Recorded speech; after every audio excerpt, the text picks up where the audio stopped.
یہ نعرہ گونجتا تھا کہ حضرات آپ کے سامنے پاکستان کی شان آ رہی ہے. تو اب آپ کے سامنے تشریف فرما ہے کہ مشرق و مغرب کہاں کہاں اللہ نے آپ نے محبوب کی عزت کے ڈنکے بجائے ہیں کی زبان سے، اور اولیاء اللہ کی تعریفات سنوائی ہیں.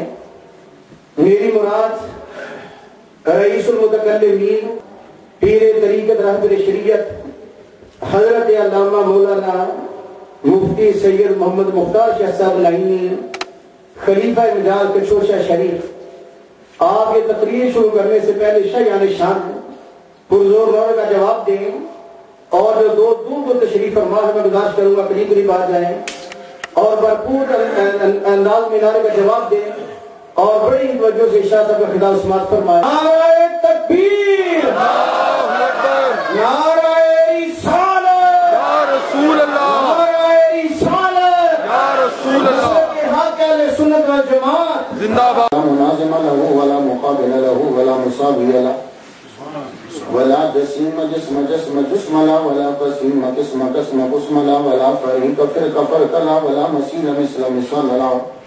ونشهد ان لا اله الا الله وان ربوبيته وملوكيته وملكه وملكه وملكه وشمسه وقمره وارضه وسمكه وسماءه وحده مهرا ومبرا ومنزا ومؤلى بالجلال وحده من يشرك به في ذاته وعاداته وحياته وصفاته ونوانه وكلامه متفردا متفكرا متنبرا متنصرا وعليه اللعنة والوبال. ونشهد ان سيدنا وسيد ساداتنا وسيد رفعاتنا وسيد جماعاتنا وسيد لطافاتنا ونورنا ونور ديننا ونور دنيانا ونور آخرنا ونور صدورنا ونور قبورنا وجميلنا واجملنا وشفيقنا واشفقنا وكريمنا واكرمنا ورفيقنا وارفقنا واميمنا وامامنا وغوثنا ومغيثنا وغيثنا وغياثنا وعوننا ومعيننا وعيننا وعياننا ومرجانا وماوانا ومولانا محمد صلى على محمد وعلى آل محمد صلى على حال محمد صلى على قال محمد صلى على منال محمد صلى على جمال محمد صلى على جلال محمد صلى على قبال محمد صلى على معال محمد صلى على نوال محمد صلى على نقل فضل وصل يسر محمد صلى على بيان قرآن فنقان عثمان بن عفان محمد صلى على جفون جفن جفان محمد صلى على محمد وعلى آل محمد كما صليت على إبراهيم وعلى آل إبراهيم إنك حميد مجيد. أعوذ بالله السميع العليم العظيم الحفيظ الوجه الكريم وسلطانه القديم من الرجس الخبيث المخبث الشيطان اللعين الرجيم وقبيله ونفخه ونفسه وهمزه. بسم الله الرحمن الرحيم. فلا تطع الكافرين وجاهدهم به جهادا كبيرا.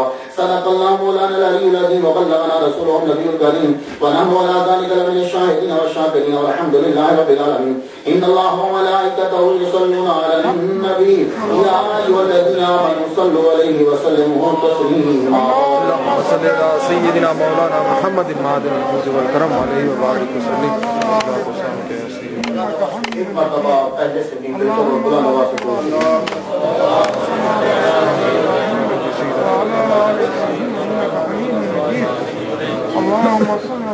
گرامی قدر واجب الاحترام بزرگوں، خصوصی طور پر فخر السادات فخر العلماء ہمارے کینیڈا پاکستان عالم اسلام کی شان معروف اسکالر جناب بدیع الدین صاحب سہروردی مدثر العالی اور میرے بھائی جو لوگ جانتے ہیں وہ بھی انہیں تو بتانے کی ضرورت نہیں ہے، ہمارے خوبیوں کے مالک جناب حضرت العلامہ حضرت علامہ غازی حسین اکبر صاحب مدثر العالی اور ظریف صاحب مولانا، اور اس کے علاوہ آپ سب لوگ جتنے سادات کرم جلوہ فرما ہے، اب نام لینے لگے گے پھر نام کا ایک جلسہ ہو جائے گا. اللہ تعالیٰ کا بڑا احسان ہے ہم پر کہ جس نے ہمیں اشرف المخلوقات انسان پیدا فرمایا. اشرف المخلوقات انسان پیدا فرما کے اپنے پیارے محبوب طالب و مطلوب آقا نامدار مدنی تاجدار تاجدار ارب و عجم فخر بنی آدم و آدم ہادی و سبل خیر الرسول احمد مصطفیٰ محمد مصطفیٰ صلی اللہ علیہ وسلم سے پیدا فرمایا. آپ سے بہت پرانی شناسائی ہے، بعض دفعہ تو ایسا ہوا کہ ملک صاحب نے ہمیں 3 دفعہ بلا لیا ایک ہی مہینے میں. تو اب کافی وقفے کے بعد حاضر ہوا ہوں اور ماشاءاللہ آپ کا ایک ذوق میں نے دیکھا ہے کہ ٹاپک کو چنتے ہیں اور پھر اسے سنتے ہیں. بعض لوگ چنتے تو ہیں سنتے نہیں. آپ چنتے ہیں اور سنتے ہیں. پرسنالٹی کے اوپر بولنا اور سننا دونوں انتہائی مشکل کام ہے. بات یاد رکھیے, اگر آپ نے مولوی کو پھنسانا ہو تو اس کو کہو کہ فلاں بندے کے اوپر تقریر کر دی, وہ بن جائے. کیوں؟ آپ لوگ عادی ہوتے ہیں کرامتے اور معجزے سننے کے. لیکن آپ اس مجمع کو میں نے دیکھا کہ میں نے اسی جگہ پر 2009 میں کینیڈا کے اندر اعلیٰ حضرت عظیم البرکت شاہ رضا خمرینی رحمۃ اللہ علیہ پر ایک ڈیٹیل کے ساتھ گفتگو کی. میں ایک ماحول اور پوری مکمل گفتگو, اور آپ نے سماعت کی. ساجد شاہ صاحب نے مجھے کہا, یعنی کہ بہت لطف آیا تھا. تو ہم سب ولیوں کو مانتے ہیں, ہم جتنے غوث ہیں انہیں مانتے ہیں, جتنے اقطاب ہیں انہیں مانتے ہیں, جتنے ابدال ہیں انہیں مانتے ہیں, جتنے اصحاب ہیں انہیں مانتے ہیں, جتنے انبیاء ہیں انہیں مانتے ہیں, جتنے رسول ہیں انہیں مانتے ہیں, جتنے مجدد ہیں اہل سنت ہم سب کو مانتے ہیں. تو یہ نہیں کہ اگر ایک کا ذکر ہے اہل سنت کے مجدد کا تو دوسرے کا انکار ہو رہا ہے, ایسا نہیں. لیکن گفتگو جو ہے وہ آپ کو بہت دھیان سے سننا ہے. جیسا کہ آپ نے سن لیا کہ 100 کے بعد تو آتا ہی آتا ہے. جن کی یاد میں آج جلسہ ہے یہ ایسا مجدد ہے کہ 1000 کا بھی حصہ شامل ہے اور 100 کا بھی حصہ شامل ہے. اب سوچئے کہ قوت ان کی کتنی ہوگی. اب قوت کتنی ہے یہ سن لیجئے کہ اگر یہ آدمی ہاں کر دیتا تو مغل سلطنت اکبر بادشاہ کے بعد ختم ہو جاتی. ہندوستان کے اندر پھر اگر بادشاہ چلتی تو مجدد الفسانی کے بیٹوں میں چلتی. یہ جملہ آپ کے لیے کافی ہے, میں اسٹارٹ یہیں سے لینا چاہتا ہوں کہ اگر یہ آدمی ہاں کر دیتا, مجدد الفسانی ہاں کر دیتے تو اکبر بادشاہ کے بعد پھر اور کوئی ہندوستان کا بادشاہ نہ ہوتا. اکبر بادشاہ کے بعد دوسرا بادشاہ پورے ہندوستان کا مجدد الفسانی ہوتے اور ان کے بعد ان کی نسل اور اضافہ چلتے. تو انہوں نے کہا ہمیں یہ تاج نہیں چاہیے, یہ تخت نہیں چاہیے, نبی کے قدموں کے اندر جگہ چاہیے. اب ایسے بندے کو سننے کے لیے حاضر تباہی چاہیے.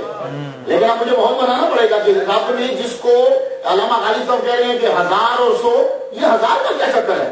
اور سن لیجیے, اعلیٰ حضرت عظیم البرکت شاہ رضا خمرینی رحمۃ اللہ علیہ نہ ہوتے تو نبی کا عشق ختم ہو چکا ہوتا, مجدد الفسانی نہ ہوتے تو دین ہی ختم ہو چکا ہوتا. کیا بات ہے, یاد رکھیے گا, دین ہی ختم ہو چکا ہوتا, دین ہی ختم ہو چکا ہوتا. تو سن لو, اعلان ہو گیا مسجد میں کوئی اذان نہیں دے گا.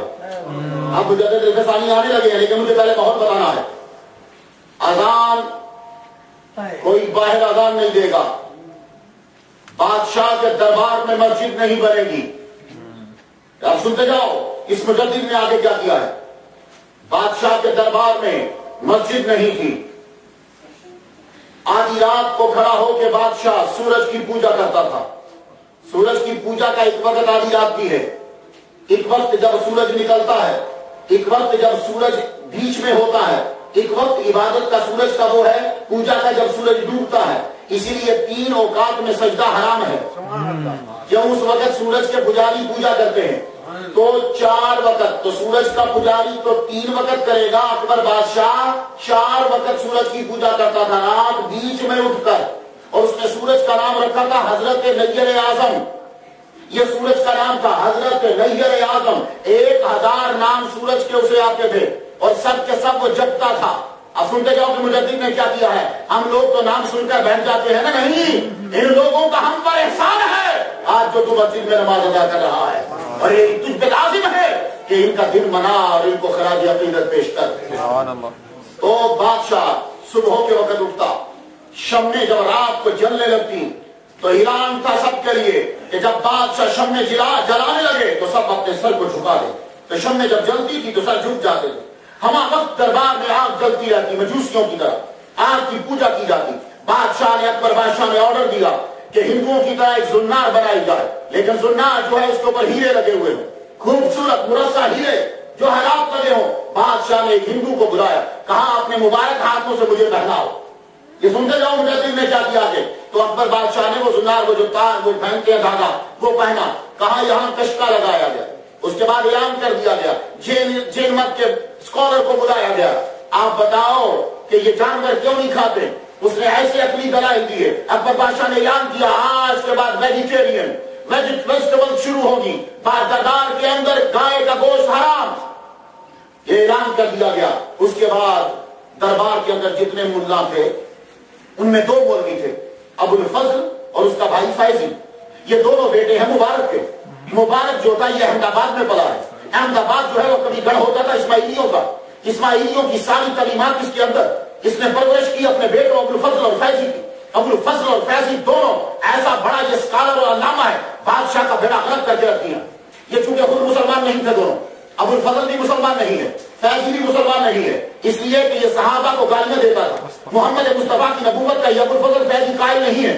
میں بھی گفتگو کروں گا، سنتے جانا، بڑی تیزی میں بنیاد بنا رہا ہوں کہ تمہیں سمجھ آئے کتنی بڑی ہستی کو سننے ہو۔ ابھی سنتے جاؤ، اعلان کر دیا گیا، دیکھو شراب اگر کوئی رفاہیت کے لیے پیتا ہے اور علاج کے لیے پیتا ہے تو شراب جائز ہے، تو رفاہیت کے لیے اور علاج کے لیے شراب اکبر بادشاہ نے جائز کرا دی۔ آپ پوچھو گے کہ اکبر بادشاہ جس کو گریٹ اکبر کہتے ہیں، یہ اکبر مرتد جو تھا جس کو گریٹ بول رہے ہو، یہ ایسا کیوں کہتا تھا؟ اس لیے ابو الفضل فیضی نے اور دربار کے تمام ملا نے، جن میں قاضی ابراہیم شامل ہے، جس میں حاجی عبدالسمی شامل ہے، یہ سارے کے سارے لوگ شامل ہیں، انہوں نے اعلان کیا کہ امام عادل جو ہوتا ہے وہ مطلقاً مجتہد سے افضل ہوتا ہے۔ یہ جب اعلان ہوا کہ وہ مجتہد سے افضل ہوتا ہے تو بادشاہ نے کہا جب میں مجتہد سے افضل ہوں تو میرا حکم جو ہے وہ قرآن کے حکم کے برابر ہے، اور اگر کبھی بادشاہ حکم قرآن کے الٹ کیے تو بادشاہ کا حکم مانا جائے گا، قرآن کو چھوڑ دیا جائے گا۔ سنو ان مجددوں کا ہم پر احسان۔ اب جب یہ ہوا تو حکم جاری ہو گیا، سنو مامے کے گھر شادی کرنا ناجائز۔ سنتے ہیں نا، ابھی سنتے گئے نا، مجھے ابھی میں مجدد تک پہنچا نہیں، ابھی میں ماحول کے مجدد کو بھیجا کیوں؟ مامی کے گھر شادی نہیں ہو سکتی، چاچے کی بیٹی سے شادی بیٹے سے نہیں ہو سکتی، خالہ کی بیٹی اور بیٹے سے شادی نہیں۔ تمہارا امریکہ اور کینیڈا کیا کہتا ہے؟ یہی تو کہہ رہے ہیں نا کہ کزنز میں شادی نہ کرو۔ تو اکبر بادشاہ نے کیا کہا تھا؟ کزن میں شادی نہ کرو۔ وہ کیوں؟ یہ بہت بڑی سازش ہے کہ کزنز میں شادی نہ کرو۔ بیماری جب آنی ہے تو ویسے ہی آ جانی ہے۔ اب کون سی تم بڑے شفا یاب ہو؟ اب بڑے شفا یاب ہو، بیماری اب بھی آ رہی ہے۔ اگر رشتہ داری سے نہیں آ رہی تو دوسری طرف سے بازاری سے آ رہی ہے، بیماری تو آ رہی ہے۔ یہ چھوڑ دے، یہ مجھے لچک پڑو کہ بیماری آتی ہے۔ میں بھی کچھ نہ کچھ تو سمجھتا ہوں، بدیع الدین صاحب کے پاکستان کے لیکچر بھی سن چکا ہوا ہوں۔ ابھی ہمیں یہ نہیں کہا یہ سازش ہے۔ کیوں؟ جب تم پھوپھی کے گھر شادی کرو گے، جب تم مامی کے گھر شادی کرو گے، جب تم چاچا کے گھر شادی کرو گے تو طلاق کی ریشو کم ہو جائے گی، کیونکہ رشتہ بنے گا اور صفات اور کثرتیں آئیں گی۔ تو یہ ڈر ہے دنیا کو کہ کہیں مسلمان اس طرح سے مضبوط نہ ہو جائیں۔ ان کو بولو کہ یہاں رشتے مت کرو، اس لیے کہ بیماری آتی ہے۔ بیماری جہاں سے آنی ہے وہ آئی جانی ہے۔ اگر بیماری ہی آنی ہوتی تو میرا نبی کبھی بھی فاطمہ کا رشتہ علی کو نہ دیتا۔ یہ ایسا نبی جو میرے نبی سے بڑھ کر حکیم کوئی نہیں ہے۔ ہم یتیم نہیں ہے، کیلکری میں رہنے والوں ہم یتیم نہیں ہے۔ علم بھی ہے، علم بھی ہے، کتابیں اپنی ہیں، ریسرچ بھی اپنی ہے۔ اس لیے تم اپنے آپ کو یتیم مت سمجھا کرو۔ تم اپنے آپ کو یہ نہ سمجھو کہ کتابیں نہیں ہیں، یہ نہ سمجھو کہ علم نہیں ہے، یہ نہ سمجھو کہ ریسرچ نہیں ہے، یہ نہ سمجھو کہ تحقیق نہیں ہے۔ ہر شے تمہارے پاس ہے، بلکہ نہیں، توجہ نہیں ہے۔ بس وہ ہم مانگتے ہیں، جس دن تم نے توجہ دی ہر شے، ہر دروازے تم پہ کھل جائیں گے۔ تو بادشاہ نے اعلان کیا کہ کزنز میں شادی نہیں ہوگی، یہ اس کا اعلان تھا۔ کزنز میں شادی منع، اور اعلان کر دیا گیا کہ سنو کلمہ جب پڑھا جائے تو کیسے پڑھا جائے؟ لا الہ الا اللہ محمد الرسول اللہ اکبر خلیفۃ اللہ۔ یہ کلمہ اکبر بادشاہ نے جاری کر دیا۔ اس سے جتنے مرید تھے 19 مشہور تھے، باقی کچے پکے تھے۔ ٹوٹل اس پیر کے 19 مرید تھے اور باقی کچے پکے، بڑھتے کم ہوتے رہتے تھے۔ تو کلمہ پڑھا جاتا تھا لا الہ الا اللہ نعوذ باللہ اکبر خلیفۃ اللہ، یہ پڑھا جاتا، اس کو خلیفۃ اللہ بنا دیا گیا۔ اس کے بعد اعلان کر دیا گیا، سنو صحابہ کرام پہ جب ڈسکس ہوتی تو انتہائی برے، سب سے مین ٹاپک دربار کا یہ تھا، چلو بھائی آج ابو الفضل فیضی شروع کر بکواس۔ یہ دونوں مرتد بکواس شروع کرتے ہیں۔ کہاں سے شروع کرتے؟ نبیوں کی گستاخی سے شروع کرتے۔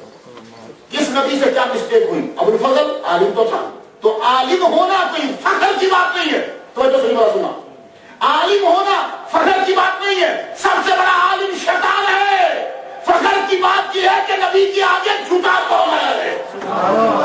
عالم ہونا فخر کی بات نہیں ہے، نبی کا ادب کرنے والا یہ اس کے لیے فخر ہے کہ ہمارے ادب کیا ہے۔ تو عالم بڑا تھا، جانتا تو تھا۔ اب گفتگو دربار میں شروع ہوتی، فلاں نبی کی یہ مسٹیک، فلاں نبی کی یہ مسٹیک، فلاں نبی کی نعوذ باللہ یہ مسٹیک، اور یہ بڑا پسندیدہ۔ اور جب کسی کو دربار میں گالی دینی ہوتی تو معلوم ہے کیا لفظ یوز کرتے تھے؟ سارے ملا بیٹھے، کچھ اس میں راشی ہیں، کچھ ان ملاؤں میں شرابی ہیں۔ شیخ الاسلام کا اپنا بیٹا شراب کے نشے میں تھوت کے مر گیا، وہ دربار میں بیٹھتا تھا، شراب وہ پیتا تھا۔ اب سنتے جائیے گا، تو سارے بیٹھے ہوتے، تو اگر کسی کو گالی دینی ہوتی تو وہ کیا کہتے؟ او فقیر، اس کو فقیر کہہ کے اس کا مطلب ہوتا تھا گالی۔ تو فقیر کا لفظ بطور گالی اکبر بادشاہ کے دربار میں استعمال کیا جاتا تھا۔ یہ چیزیں جب شروع ہونے لگی تو اب اللہ تعالیٰ نے کیا کیا، اور بادشاہ کی جانب سے آرڈر جاری ہو گیا۔ قاضی ابراہیم ایک دن آیا، حاجی ابراہیم، اس نے آ کر بادشاہ کو ایک حدیث سنائی۔ حدیث بیان کرنا آسان ہے، حدیث کو سمجھنا مشکل ہے۔ اس لیے ہم سب لوگ امام اعظم کے مقلد ہیں، امام بخاری کے مقلد نہیں ہیں۔ حدیث بیان کرنا آسان ہے، حدیث کو سمجھ کر بیان کرنا یہ بڑا مشکل ہے۔ کیا رکھیے گا، حدیث تو تم بھی سارے محدث بیٹھے ہو، انٹرنیٹ پہ ساری حدیثیں ہیں تو بیان کرو محدث ہو، لیکن امام اعظم نہیں بن سکتے، کیونکہ حدیث کو پڑھ لینا آسان ہے، بیان کر دینا آسان ہے، اس سے مسئلے کو سمجھنا یہ خدا جب عطا کرتا ہے تبھی آ رہا ہے۔ یہ بات یاد رکھیے۔ تو یہ آج کل کیوں مسئلہ کھڑا ہوا؟ ایک بندہ انٹرنیٹ پہ گیا، حدیث اس نے پڑھی، جی لا صلاۃ الا بالفاتحۃ الکتاب، بولو میں سب فاتحہ تو نہیں پڑھنے دیتے، میں انٹرنیٹ سے پڑھ کر آیا، گوگل زندہ باد، تو مجھے کیوں نہیں پڑھنے دیتے؟ تو اللہ کے بندے، جس بندے نے 20 سال لگائے ہیں، جس بندے نے پوری زندگی لگا دی ہے، تو کیا سمجھتا ہے کہ اس نے اس حدیث کو نہیں پڑھا ہوگا؟ کیا اس حدیث کو نہیں سمجھتا؟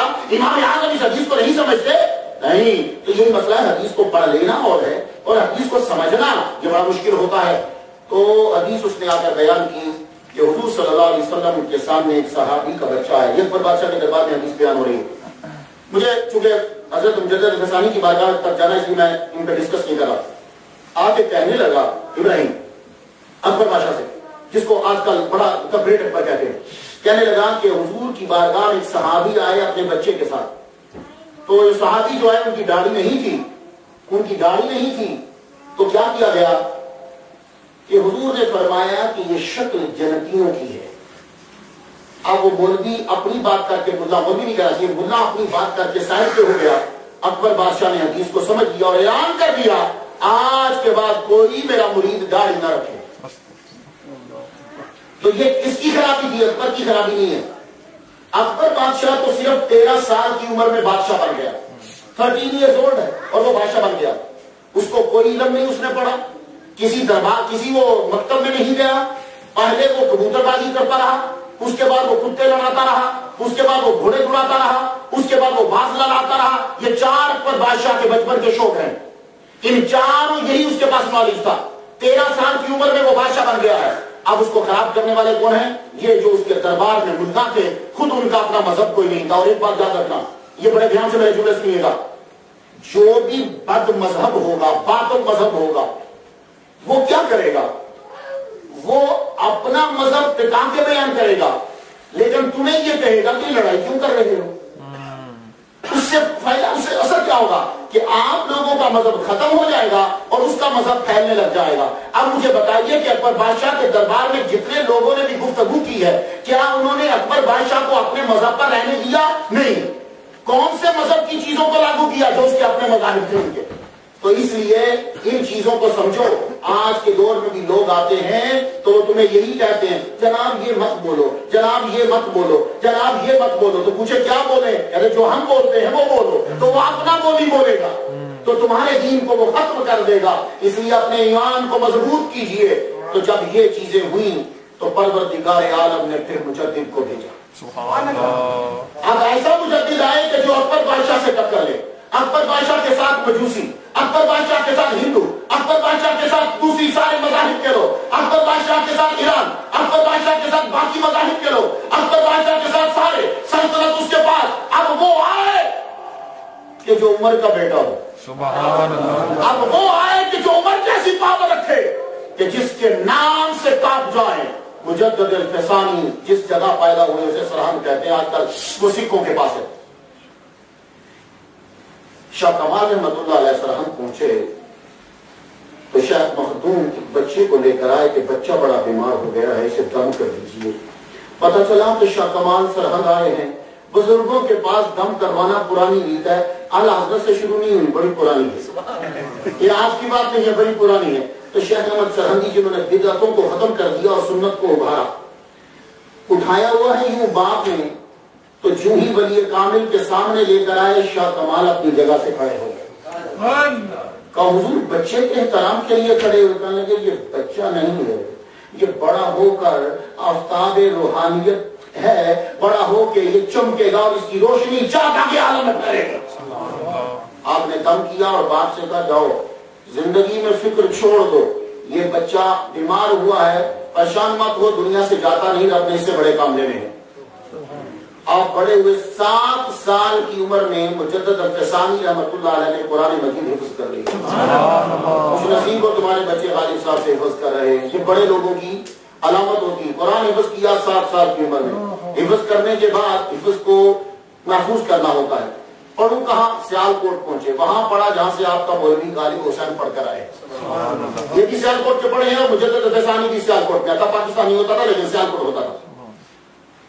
سیال کوٹ تشریف لائے، یہاں سارے علوم پڑھے، ہمارے ولی جاہل نہیں ہوتے، قرآن کے عالم ہوتے ہیں، حافظ ہوتے ہیں، حدیث کو جانتے ہوتے، انہیں نبی کی سنن کا علم ہوتا ہے۔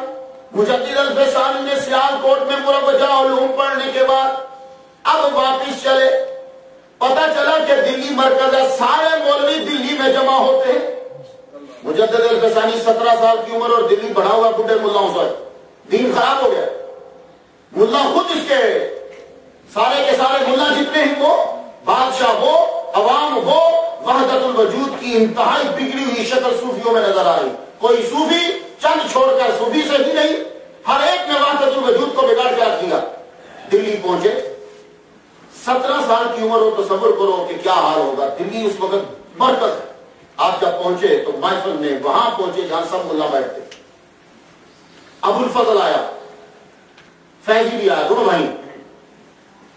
آپ نے ایسی گفتگو کی کہ دونوں یہ ملا متاثر ہوئے، کہنے لگے کہ اس کو بھی اپنے گینگ میں شامل کرو، اس بندے کے پاس علم بڑا ہے، شامل کر لیا۔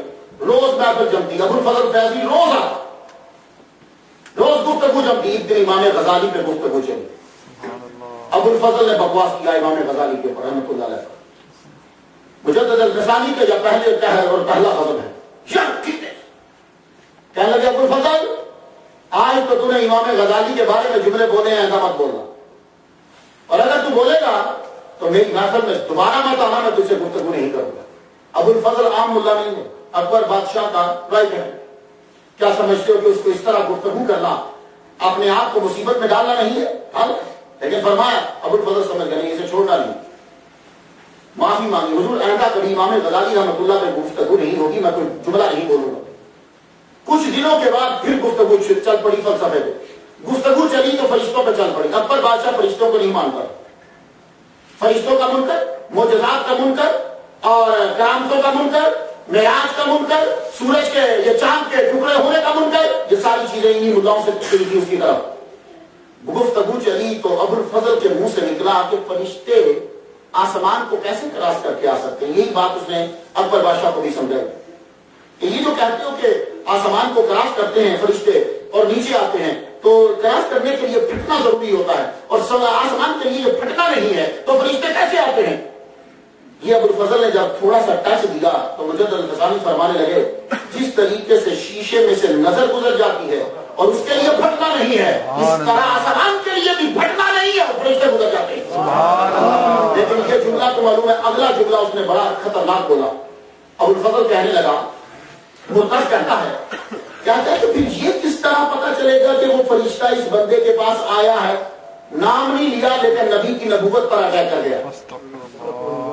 یہی وجہ ہے کہ اکبر بادشاہ کہاں کرتا تھا قرآن مخلوق ہے، قرآن متواتر نہیں ہے اور یہ الہامی کلام ہے، یہ ثابت کرنا محال ہے، یہ اکبر کہاں کرتا تھا۔ آپ یہ جملے سنتے جائیے، تو تو جب اس نے ابو الفضل نے یہ کہا مجدد الفسانی کی بارگاہ میں کہ کیسے پتا چلے گا کہ فرشتہ اس کے پاس آیا ہے اسی کے پاس، تو مجدد الفسانی کہنے لگے سن تجھے کیسے پتا چلا کہ فاریابی اور ابن سینا یہ جو ہیں ابن سینا جو ہیں یہ حکیم تھے؟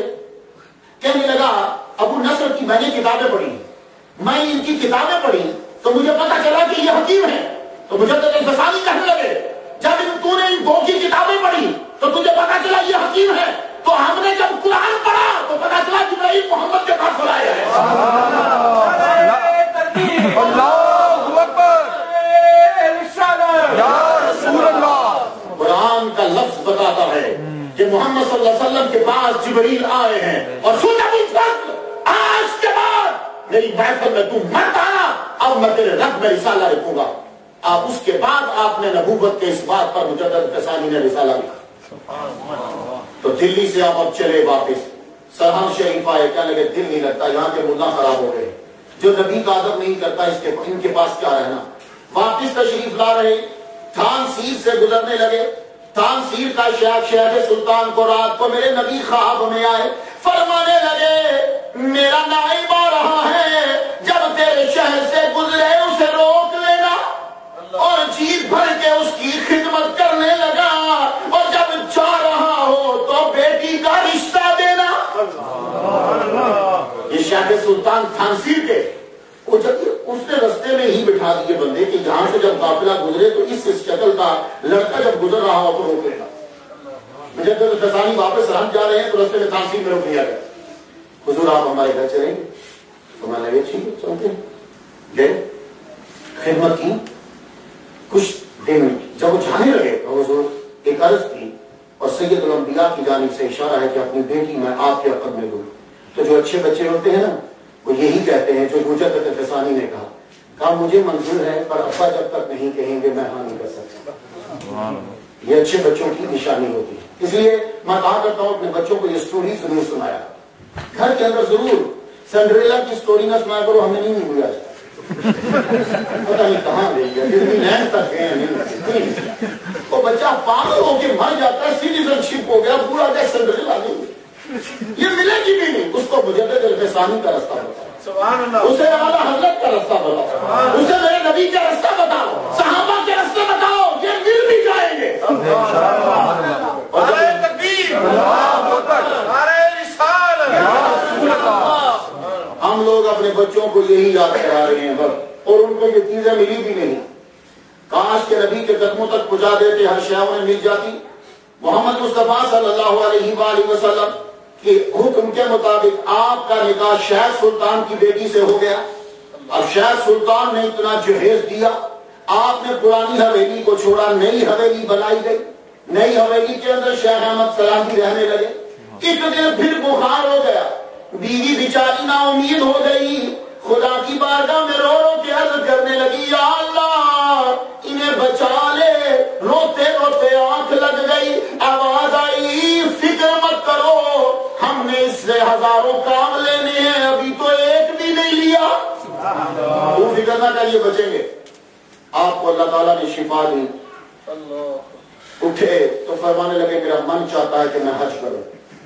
اس دور میں حج پیدل ہوتا تو لوگ حج پیدل کرنے جاتے تھے، انڈیا سے تو پیدل حج ہو سکتا ہے، پاکستان سے بھی پیدل حج ہو سکتا ہے، کسی دن کینیڈا سے نہ نکل جانا پیدل۔ میں ایک دن داتا صاحب بیٹھا ہوا ہوں، میں نے کچھ ایک سال تقریر کی ہے، میں ایک بندے سے پوچھا تو کہاں سے آیا؟ کہنے لگا بنگلہ دیش سے۔ میں کہا بنگلہ دیش سے یہاں؟ کہتا یہاں نہیں، میں حج کرنے نکل گیا تھا بنگلہ دیش سے۔ میں کہا بنگلہ دیش سے حج کرنے؟ کہا بس ایک دربار پہ گیا ہوں، انہوں نے یوں مجھے مارا اور کہا جا حج منظور، تو میں پیدل چلا ہوں، تو میں واپس کہنے لگا ایران کے بارڈر پہ پہنچا اور پکڑ کے اندر دے دیا۔ جب انہوں نے مارا تھا تو یہ بھی پوچھ لیتا کہ اندر کتنی مرتبہ جاؤں گا رستے میں، یہ بھی پوچھ لینا تھا۔ تو بھائی پیدل تب لوگ جایا کرتے تھے، بڑا لمبا لمبا راستہ ہوتا تھا، تو آپ پیدل چلنے لگے تو کہاں کہ دہلی سے ہوتے ہوئے چلتے ہیں، تو آپ کے دوست تھے وہاں رکے، دہلی میں رکے۔ دہلی میں جب رکے گفتگو چلی، میں جب غالب صاحب کے پاس آتا ہوں فلاں مسئلہ فلاں مسئلہ فلاں مسئلہ، میں بدی الدین صاحب کے پاس بیٹھا فلاں مسئلہ فلاں مسئلہ فلاں مسئلہ، نظام شاہ صاحب کے پاس بیٹھا فلاں مسئلہ فلاں مسئلہ فلاں مسئلہ، مولوی جب مولوی کے پاس بیٹھے فلاں مسئلہ یا فلاں آدمی، گفتگو جب چل پڑی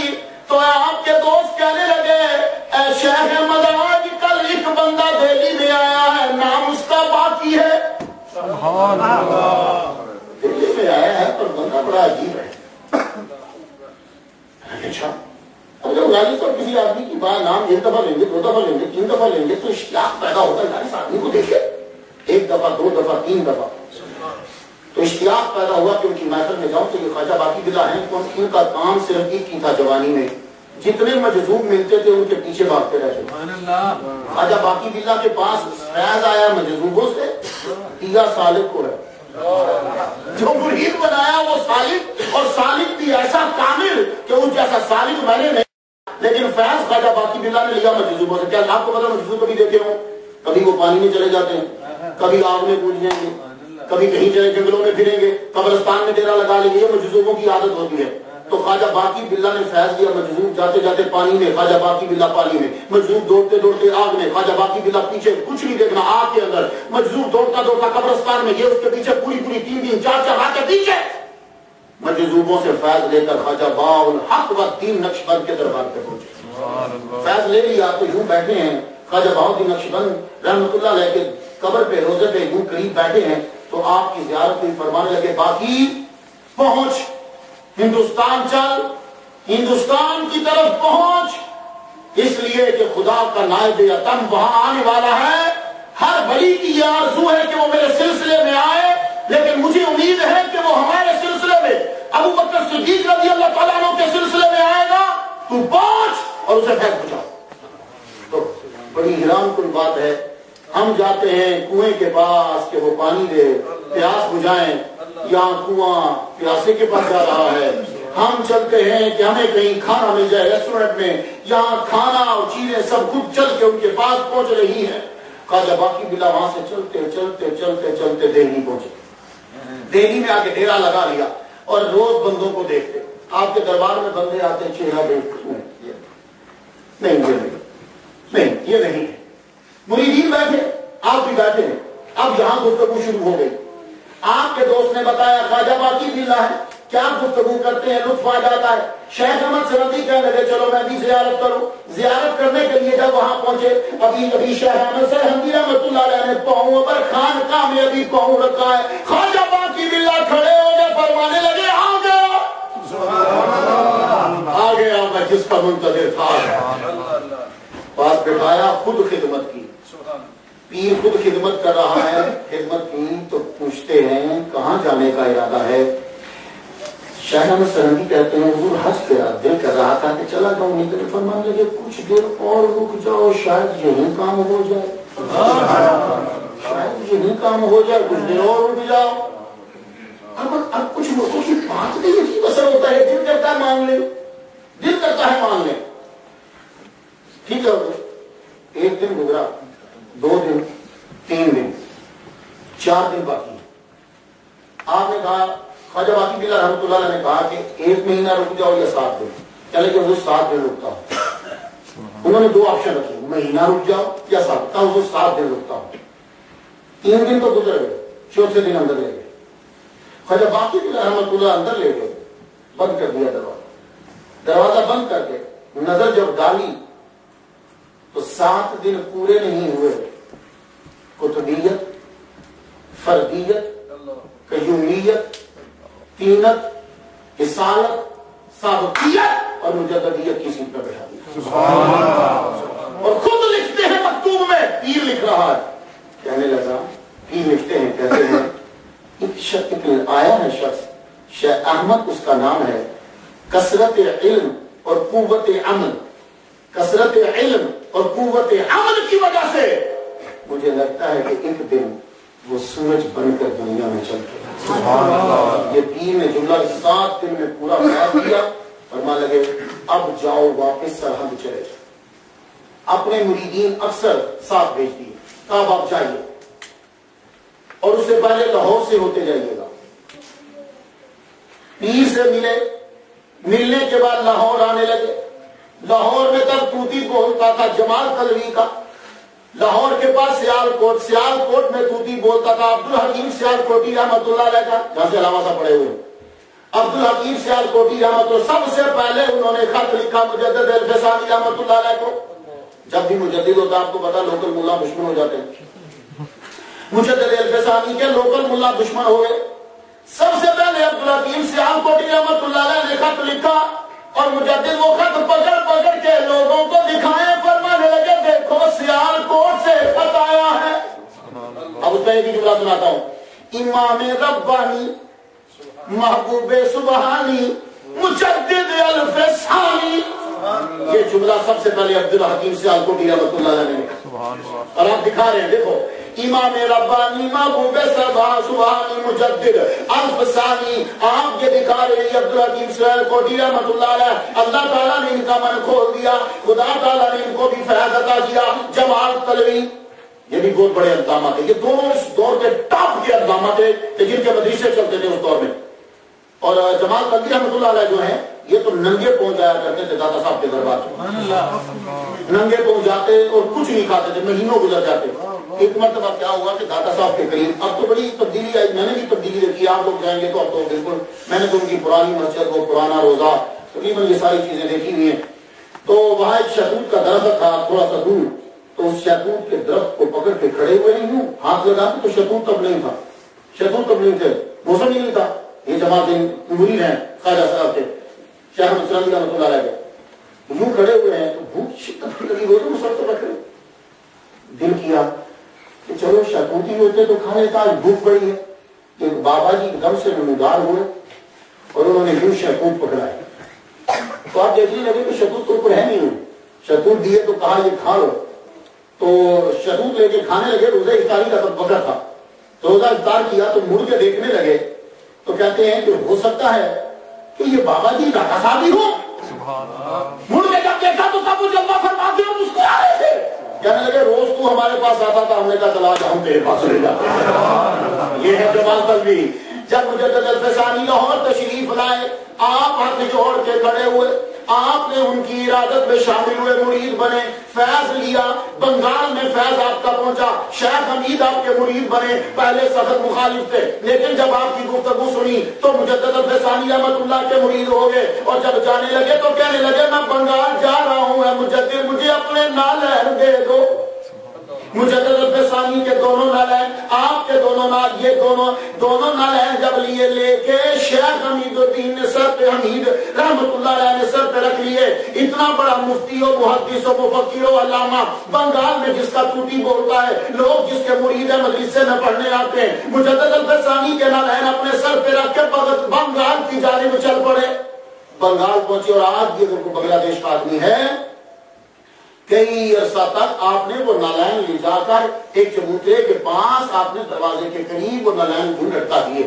جو آدمی بھی بنگلہ دیشی آتا, آپ کا مرید کہ مجھے بیماری ہے, کہتے ادھر آؤ, پانی کا پیالہ لیتے.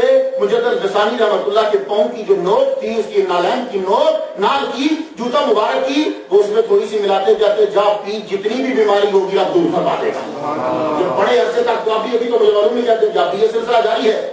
تو بدخشاں میں, خراسان کے اندر, کوڑا کے اندر, ہر جگہ آپ کے مریدین پھیلنے لگے. جب ہم لاہور سے واپس جانے لگے تو رستے میں خبر آئی کہ خواجہ باقی باللہ دنیا سے کوچ فرما گئے.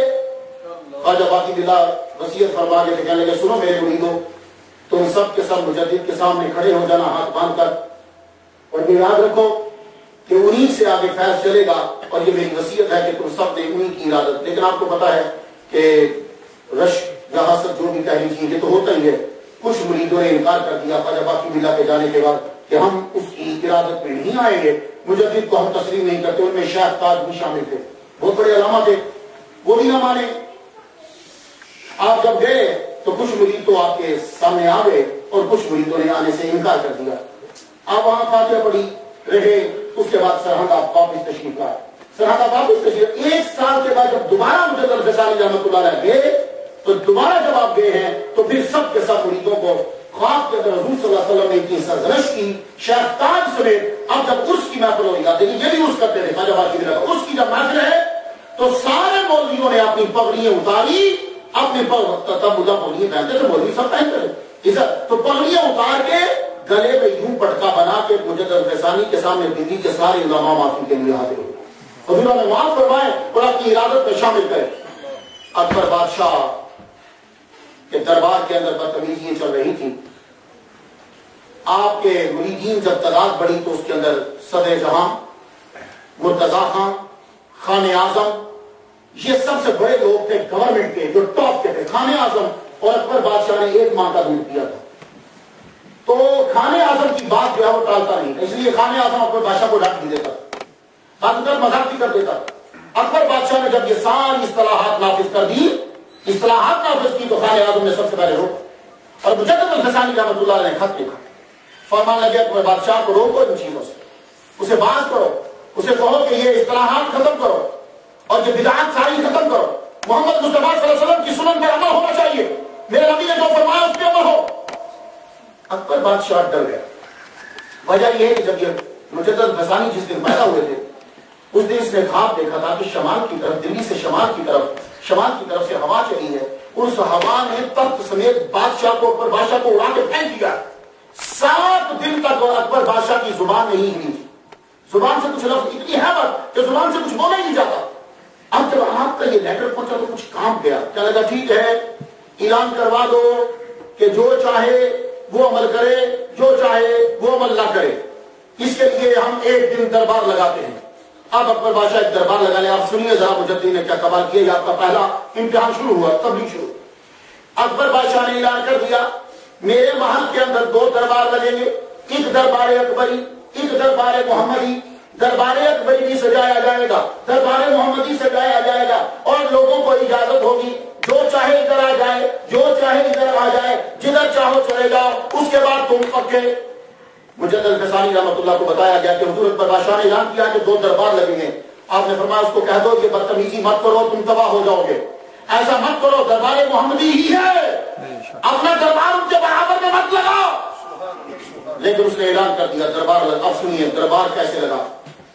اپنے قریب اس نے دربار اکبری لگایا، ریشم منگوایا گیا، ریشم کی چادریں بچھاؤ، ریشم لگاؤ، خوبصورتی، پودے لگاؤ، دربار خوبصورت ہونا چاہیے، لکڑی ٹاپ کی استعمال ہونی چاہیے، تمام بہترین جو شاہی باورچی ہیں وہ کھانا پکائیں، کھانے کی تمام اقسام باہر رکھی جائیں۔ یہ دربار اکبری کی سائن ہے۔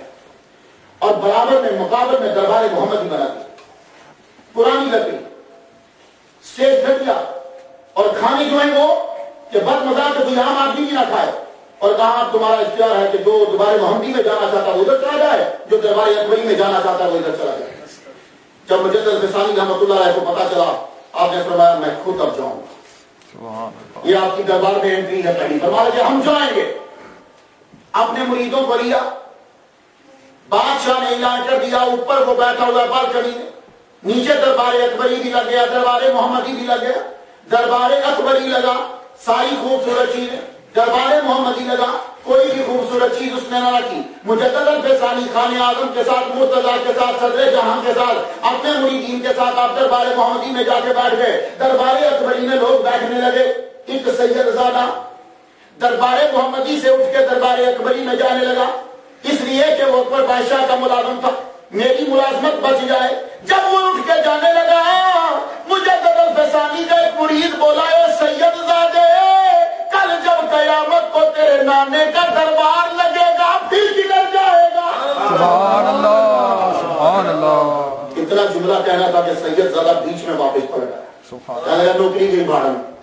مجدد الفسانی رحمۃ اللہ کے ساتھ بیٹھا۔ مجدد الفسانی جب روٹی شروع ہوئی، وہ اکبر بادشاہ اوپر دیکھ رہا، نیچے لوگ روٹی کھا رہے ہیں، یہاں مزے مزے کے کھانے، دربار محمدی میں کوئی ذائقہ ہی ٹیسٹی نہیں۔ آپ جب کھانا شروع کیا تناول، خان اعظم آپ کے ساتھ ہے، مرتضیٰ، صدر جہاں، آپ کے مریدین، غنی ادھر، باقی سب ادھر۔ آپ نے لقمہ منہ میں لیا اور نیچے سے مٹی اٹھا کے، مٹی جب اٹھا کے یوں رکھی اور آپ نے ایک مرید سے کہا کہ میں تیری طرف دیکھ رہا ہوں، تم نیچے اتر کے ایک سرکل، ایک دائرہ لگا دے دربار محمدی کے پورے گرد۔ وہ نیچے گیا مرید، آپ نے یوں مٹی ہاتھ میں پکڑی ہے اور لقمہ جو ہے وہ پہلے سے کھا لیا ہے۔ کیوں؟ ایسا ہو کہ یہاں کا کھا، دربار محمدی کا جیسا بھی ہو دنیا سے لذیذ ترین کھانا ہے، منہ میں ڈال لیا۔ اس نے جا کے دائرہ کھینچا، وَمَا رَمَيْتَ إِذْ رَمَيْتَ وَلَٰكِنَّ اللَّهَ رَمَىٰ۔ مجدد الفسانی نے یوں مٹی لے کے دربار اکبری کی طرف پھینکی۔ مٹی کا پھینکنا تھا کہ اتنی تیز اور گرم، صرف ہوا ہی گرم ہوا چلی، ہوا میں خیمے اکھیڑ گئے، خیمے اکھیڑے، میرے جتنی وہ اکڑی, وہ جو قلعہ ہوتا ہے وہ میخیں اکڑی, اکڑ کے میخ وہ اوپر, کئی بندے مر گئے, اور ہوا اتنی تیز چلی کہ بادشاہ بالکنی سے اکبر بادشاہ دیکھ رہا تھا. وہ دروازے کا ایک کمان اتنی تیزی سے ایسے ایسے کبھی دیکھا آپ نے کہ جب ہوا چلتی ہے تو یوں لگتا ہے. وہ 7 مرتبہ اکبر بادشاہ کے سر میں لگا. 7 دن اکبر بادشاہ جیا, 7ویں دن مر گیا. سبحان اللہ. اس کرامت سے مجدد غسانی پوری انڈیا میں, ہندوستان میں, پاکستان میں, ایران تک آپ کی شہرت پھیل گئی. سب لوگ آپ کے مرید ہو گئے. آپ وہاں سے واپس پلٹے. جہانگیر اس کے بعد جو ہے وہ تخت نشین ہوا, لیکن بدعات پھر بھی جاری. جو چیزیں وہ کرتا تھا جہانگیر بھی وہی بدعتیں کر رہا ہے. آپ مسلسل خط لکھ رہے, ان چیزوں سے بعد آ جاؤ. آپ کے مریدین بڑھنے لگے. آپ نے فرمایا جتنے بھی صوفیاء ہو وحدت الوجود اب چھوڑ دو. اللہ تعالیٰ نے مجھے وحدت الشہود عطا فرما دیا ہے. تم نے وحدت الوجود کا غلط نظریہ عام کیا ہے. اس کی آگے تشریحات تم نے غلط کی ہیں. اصل میں وحدت الشہود ہے. یہ ساری کائنات اللہ تعالیٰ کی صفات کا مظہر ہے. میرا رب کسی ایک چیز میں اگر آ جائے تو مقید ہو جائے گا. جو مقید ہو جائے وہ رب نہیں ہو سکتا. اس لیے وحدت الوجود اب چھوڑو, تمہیں سمجھ نہیں آئے گی. میں عزت کرتا ہوں, تعظیم کرتا ہوں محی الدین ابن عربی رحمۃ اللہ علیہ کی, لیکن تم ان کے فلسفے کو سمجھ نہیں سکے. اور سنو, وحدت الوجود وجود ولایت صغرا ہے, اور وحدت الشہود یہ ولایت کبرا ہے.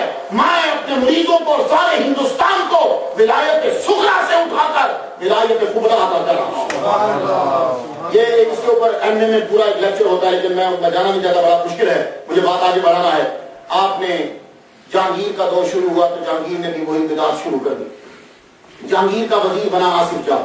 آصف جاہ سالہ تھا جہانگیر کا, بھائی لگتا تھا نور جہاں کا.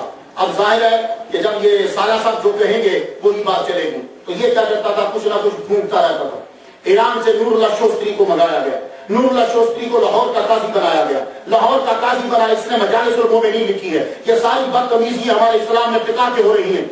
اس نے کہا جا کے جہانگیر کو, یہ جو صحابہ ہے نا 3, ان پر گالیاں دینا جو ہے وہ اب اعلان کر دیجیے کہ ہندوستان میں ہر جگہ پہ ان پہ گالیاں دی جائیں. استغفر اللہ. یہ اعلان پاس کروانا ہے. اس کے علاوہ سارے چیزیں جو ہیں وہ اکٹھی کر دی, سب نے اس کے کان بھر دی.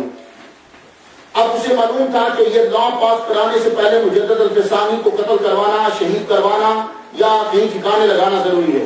روزانہ ان کے کان بھرتا رہتا جہانگیر کے. یہ جو مجدد الفسانی ہے, یہ شاہ احمد, یہ اپنی تعداد کو اکٹھا کر کے آپ سے سلطنت چھیننا چاہتا ہے. اس لیے آپ فوراً سے کچھ کیجئے, 1 دن 2 دن 3 دن 4 دن. اب بادشاہ کتنی مرتبہ ایک بات کو سنے گا. ایک دن اس نے کہا اچھا چلو تم یوں کرو کہ بلاؤ ان کو دربار میں, دیکھتے ہیں کہ یہ کون ہے. شاہ احمد سرہندی رحمۃ اللہ علیہ کو وہاں سے الہام ہو گیا. حکم آیا کہ دیکھو دین اس وقت تک نہیں بچے گا جب تک کہ تم اپنی ذات پر, اپنے جسم پر مشکل برداشت نہیں کرو گے. تمہیں مشکل برداشت کرنا ہے اپنی ذات کے اوپر, تب یہ دین جو ہے وہ پھیلے گا, اس کی حفاظت ہوگی. آپ نے اپنے سارے مریدوں کو شاہ احمد سرہندی رحمۃ اللہ نے اکٹھا کیا. کہنے لگے سنو مجھے آرڈر آ گیا ہے, اب لگتا ہے 1 سال یا 2 سال مجھے تکلیف اپنے جسم پر برداشت کرنا ہے, اور تم لوگوں نے صبر کا دامن نہیں چھوڑنا, اور یہ تکلیف اللہ تعالیٰ کی طرف سے ہے اور مجھے برداشت کرنی ہے. اتنے میں یہ بھی بات آپ مریدوں کو بتا رہے ہیں کہ جہانگیر کی طرف سے آرڈر آ گیا کہ دربار میں بادشاہ نے آپ کو بلایا. مجدد الفسانی رحمۃ اللہ کی 1600 خلافات, 1600 1006 بعد کا 1600, یہ تو صرف خلافات ہے, مجھے نہیں بتا رہا میں آپ کو. 1006 آپ کے خلافا ہیں. آپ نے سارے چھوڑے, اپنے دونوں بیٹوں کو چھوڑا, صرف 5 مرید لے کر جہانگیر کے دربار میں پہنچے. جہانگیر کے دربار میں جب آپ پہنچتے ہیں تو وہاں یہ ضروری تھا کہ جو ہی دربار میں داخل ہو وہ فوراً سے پہلے سجدہ کرے. حضرت مجدد الفسانی رحمۃ اللہ داخل ہوئے تو آپ نے نہ تو سلام کیا نہ ہی سر کو جھکایا, بلکہ سر نارمل یوں ہوتا ہے. مجدد الفسانی یوں کر کے داخل ہوئے, یوں اوپر دیکھ رہے اور سلام نہیں کیا. سامنے شامل ہوتے جہانگیر بادشاہ کہتا ہے آپ نے ہمیں سلام نہیں کیا. آپ نے فرمایا مجھے پتا تھا کہ تو تکبر کی وجہ سے جواب نہیں دے گا, اس لیے نہیں کیا. اور سر نہیں جھکایا, فرمایا کہ ہمارا سر صرف رب کے آگے جھکتا ہے. سبحان اللہ.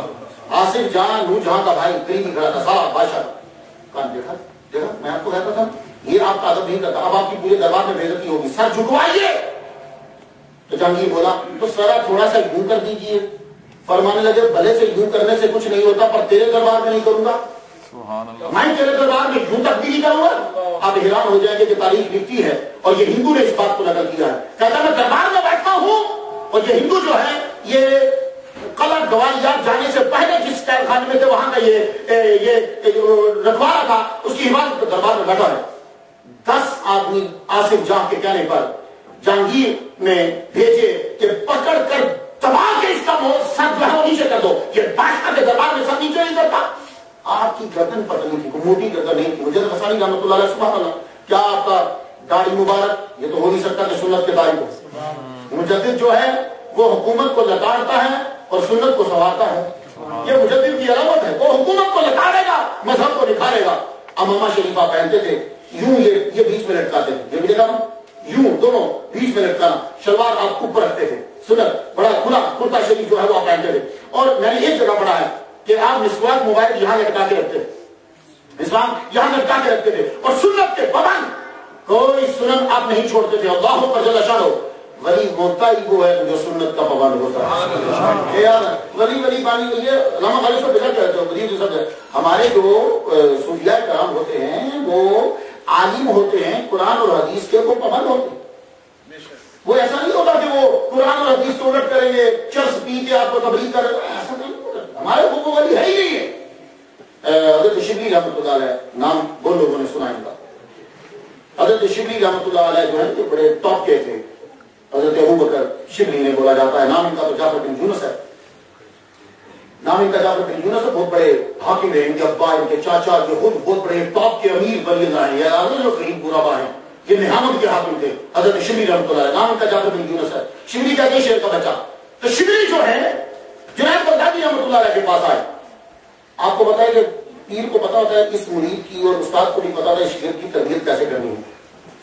حضرت شبلی اتنے بڑے حاکم ہونے کے باوجود، خیر نساج رحمۃ اللہ علیہ کے سفارش کے باوجود، سری سکتی سیگنی تعلقات خیر نساج ان کے مرید پیر بھائی نے بھیجا ہے، لیکن پھر بھی دھیان نہیں چھوڑ دی۔ ایک پورا مہینہ گزر گیا، 1 مہینے کے بعد حضرت شبلی رحمۃ اللہ علیہ جانے لگے۔ ابھی نیا داخل ہوئے تھے تصوف میں، نئی حکومت چھوڑی تھی، دفعہ بڑے ایسی حکومت میں مجھے روکنے نہیں کرنی، ابھی وہ چیز تھی بیچ میں کہ میں نہامت کا حاکم رہا ہوں۔ یہ حضرت جنید بغدادی پوچھتے ہیں حامد کہاں جا رہے ہو؟ پتا تو کہ کون ہے میرے خاندان، کہاں جا رہے ہو؟ پورا مہینہ حضور گزر گیا، کوئی کرامت ہی نظر نہیں آئی۔ یہ حضرت شبلی کہہ رہے ہیں کوئی کرامت ہی نظر نہیں آئی۔ فرمانے لگے اس پورے مہینے میں ہمیں تم نے کوئی ایسا کام دیکھا کہ نبی نے کیا ہو اور ہم نے نہ کیا ہو؟ اتنی بات کر کے نکال دیا، شبلی کو دربار سے نکال دیا۔ اب یہاں ادا دیکھنا جملہ پورا ہو گیا جو سنا دے، ادا سنانی۔ شبلی رحمۃ اللہ علیہ 1 ماہ کے بعد پھر جنگل میں پھرتے پھرتے آ گئے۔ السلام علیکم۔ جنید بغدادی رحمۃ اللہ نے وعلیکم السلام تو کیا دیا، ہاتھ پکڑ کے گھما دیا۔ کیوں؟ یہ تربیت ہے، یہ سمجھ نہیں آئے گی، یہ پیر ہی سمجھے گا کہ یہ وہ ایسا کیوں کرے، وہ پھر چلے گئے واپس۔ حضرت شبلی مہینے کے بعد پھر آ گئے، السلام علیکم۔ وعلیکم السلام، ہاتھ جھڑک دیا۔ تیسرے مہینے پھر آ گئے شبلی رحمۃ اللہ علیہ۔ اب میرا جملہ سننا، یہ ادائیں ہیں، یہ اب اعتراض نہ کریں، یہ ادائیں ہیں۔ جب وہ ہاتھ جھٹکنے لگے گا، کہتے ہیں جنید بغدادی سے، آپ تو کہتے ہو کہ وہ سنت کے خلاف کام کو نہیں کرتا، یہ ہاتھ جھٹکنا کون سی سنت ہے؟ یہ ہاتھ جھٹکنا تو پائے ہے، کیا مسکراہٹ آئی ہے جنید بغدادی رحمۃ اللہ پہ؟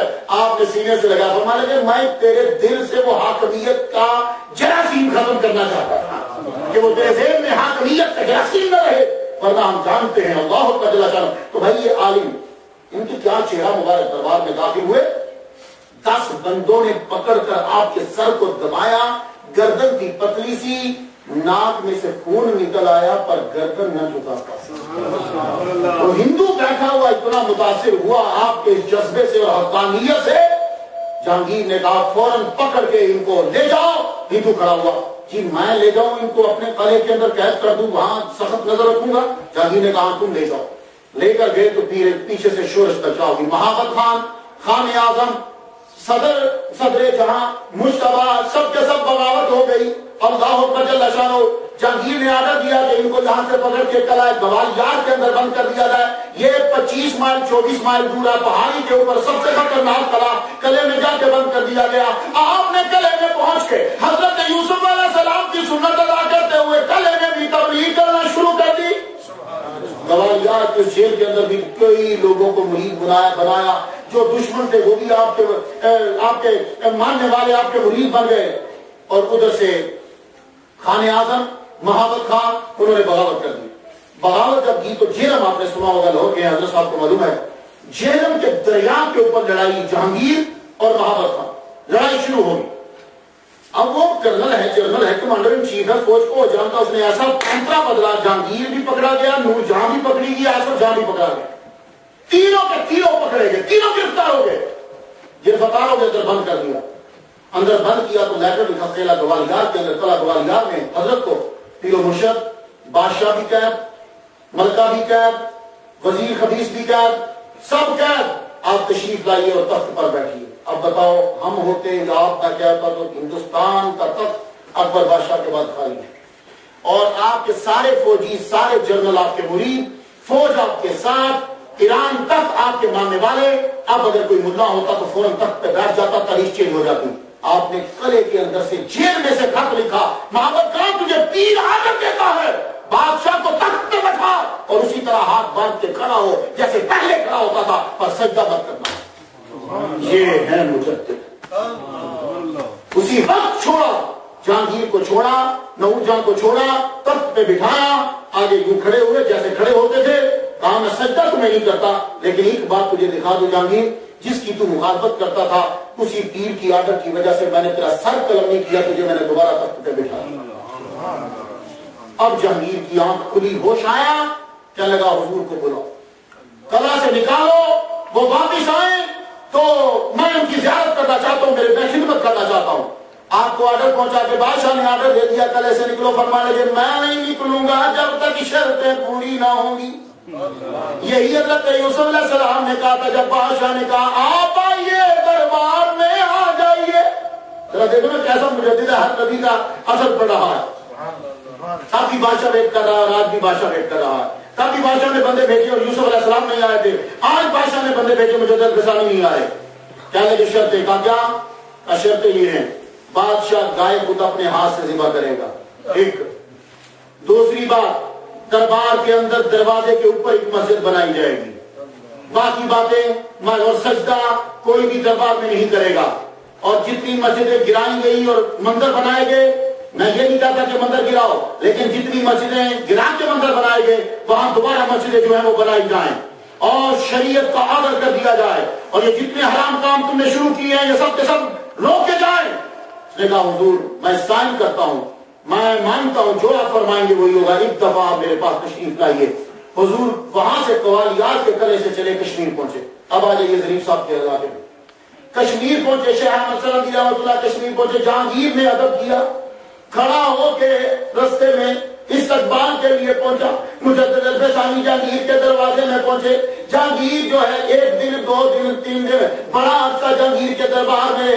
سب سے پہلے جہانگیر نے اپنے ہاتھ سے گائے کو ذبح کیا، گائے کو ذبح کیا. اس گائے کے گوشت کے کباب بنائے گئے. محفل سجی، بادشاہ بیٹھا ہے، مجدد الفسانی نے اللہ کا نام لے کے کباب جو ہے وہ گائے کے گوشت کے کھائے. اعلان ہو گیا گائے کا گوشت بادشاہ نے حرام نہیں کیا، سب لوگ کھایا کرو اور گائے جو ہے اس کا گوشت ملے گا تم لوگوں کو. ابھی حال ہی میں حیدرآباد میں یہ بڑی گزری ہے، حیدرآباد انڈیا کی بات کر رہا ہوں. وہاں کسی نے بڑی ابھی معلوم نہیں ہے سچویشن کا، وہ مجھے معلوم ہے، وہ گائے صبح کر ڈالی مسلمانوں نے. ہندوؤں نے غصہ ہو گیا، لڑائی شروع ہوگی، کرفیو لگنے کا بھی اندیشہ تھا. لیکن میں کلپ دیکھ رہا ہوں کہ ہندوؤں نے کیا کیا، کسی مسلمان نے گائے ذبح کی تھی، اس کا سارا گوشت اٹھا رکشے میں ڈالا، رکشے میں ڈال کے لے گیا تو گندے نالے میں پھینک رہا.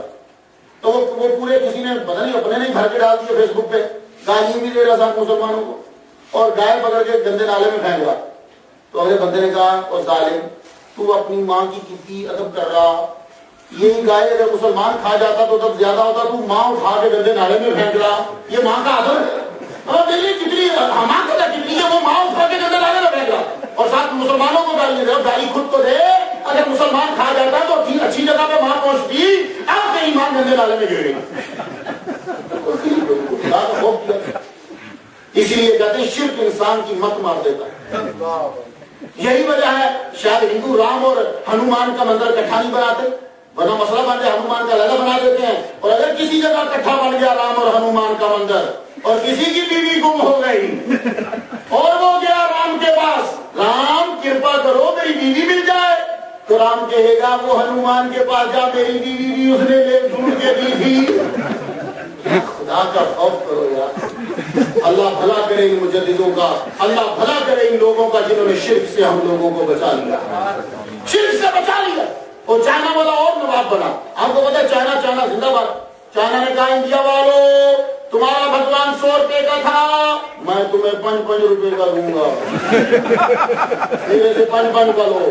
یہ میں تھوڑی بات نہیں کر رہا، انڈیا کی اخباروں میں خبریں آ گئی، غریب کا ایک ہی ہنر تھا گلی محلے کا، وہ بھی چائنا نے چھین لیا۔ تو دیکھو جس کا بھگوان 5 روپے کا ہوگا وہ تمہیں 10 روپے کیسے دے گا؟ اگر کسی آدمی کا 100 روپیہ گم ہو گیا اور وہ بھگوان کے پاس جائے اور بھگوان خود ہو 5 روپے کا، اے بھگوان کرپا کرو میرے 100 روپیہ میرا گم ہو گیا، بھگوان کے کا دفع ہو جا، میں خود 5 کا ہوں۔ شرک انسان کی متما، اسی لیے مشرک کا چہرہ دیکھو گے تو تم لوگوں کا روح اور جسم نفرت کرے گا کہ اسے اٹھ جاؤ، شرک سے بچ جاؤ۔ یہ شرک بہت بڑی بیماری ہے۔ میں پڑھ رہا تھا کہ ہم مسلمان کیوں ہوئے، اس کے اندر میں نے پڑھا ایک ہندو کی بیوی مسلمان ہو گئی، وہ جج تھا، اس کی بیوی مسلمان ہو گئی، تو پوچھا گیا کہ آپ مسلمان کیوں ہوئی ہیں؟ کہنے لگی میں راجستھان میں میرے خامد کی اپوائنٹمنٹ ہوئی، راجستھان میں میرے خامد جج لگے، وہاں چونکہ ہم جج تھے ہمارے پاس مسلمان عورتیں بھی آتی تھیں اور ہندو عورتیں بھی آتی تھیں۔ ہندو عورتیں بڑی بن سنور کے آتی تھیں، زیور پہننا، کپڑے اچھے، خوشبو لگانی میرے پاس بیٹھتی تھی، اور مسلمان عورتیں بیچاری غریب، راجستھان کے مسلمان کتنے امیر ہوں گے، چند اس دور کی بات کر رہا ہوں، تو وہ بڑی غریب عورتیں تھی، لیکن میں ایک چیز محسوس کرتی تھی، جب ہندو عورت میرے ساتھ بیٹھتی تھی نا تو ایک عجیب قسم کی بدبو آتی تھی، اور مسلمان عورتیں بیچاری آتی تھی تو حالانکہ پرانے کپڑے اور پسینے میں شراب سمٹائی ہوتی تھی، لیکن ان سے وہ بدبو نہیں آتی تھی۔ تو میں نے بڑی تحقیق کی تو پتا چلا یہ شرک کی بدبو ہے، جو ان نہائی دھوئی ہوئی اور خوشبو والی عورتوں سے بھی وہ بدبو آ رہی ہے۔ تو مجدد فیصانی نے اس چیز سے ختم کیا، کہا دیکھو اللہ اکبر چلا چلو، یہ دربار سے ہٹاؤ یہ چیزیں، یہ کیا تم نے لگا؟ ابو الفضل کا، آپ کو پتا ابو الفضل پہ کیسے مرا؟ ابو الفضل کی گردن کاٹ دی گئی، سر کاٹ کے لٹکا دیا گیا۔